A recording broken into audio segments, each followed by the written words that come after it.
জুলাই মাসে অসংখ্য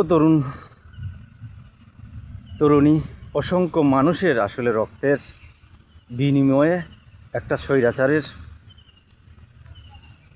চোখে চোখ রেখে প্রশ্ন করার মাস। বাংলাদেশের ইতিহাসে আর কখনো জুলাই মাস ফিরে আসবে কিনা জানি না, তবে জুলাই মাস আমাদের অনেক বছর সাহস যোগাবে যে বাংলাদেশে আর কোনো দিন যদি স্বৈরাচার সৃষ্টি হয়,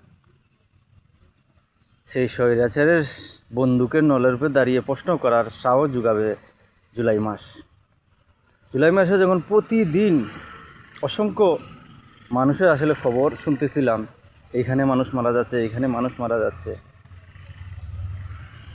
যেমন মর্মাহত করেছে তেমনি আশাহত করেছে। কারণ 15 বছরের একটা রেজিম স্বৈরাচারের প্রতিটি গুলির জবাব আসলে গুলির সামনে দাঁড়িয়ে অসংখ্য তরুণ যখন দাঁড়িয়ে বলছে তুমি আমাকে গুলি করো, দেখি তোমার গুলির কত গুলি আছে।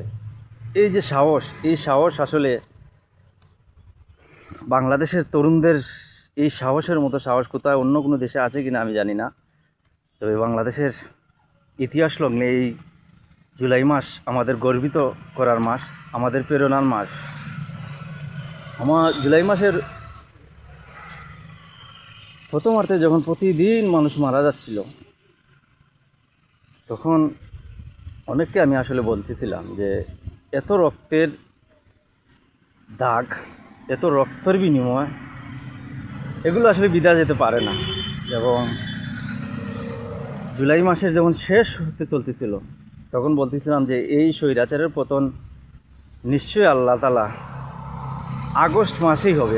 হয়তো এটা কাকতালীয় হতে পারে, কিন্তু অসংখ্য মানুষকে আমি আসলে যাদের সাথে আমার নিকটত পরিচিত, যাদের সাথে কথা হতো, তাদেরকে বলতাম যে আগস্টেই এই স্বৈরাচারের পতন হবে। কারণ এই স্বৈরাচারের যত অধ্যায় সব আগস্টেই হয়েছে, এবং আলহামদুলিল্লাহ আগস্টেই এই স্বৈরাচারের পতন হয়েছে।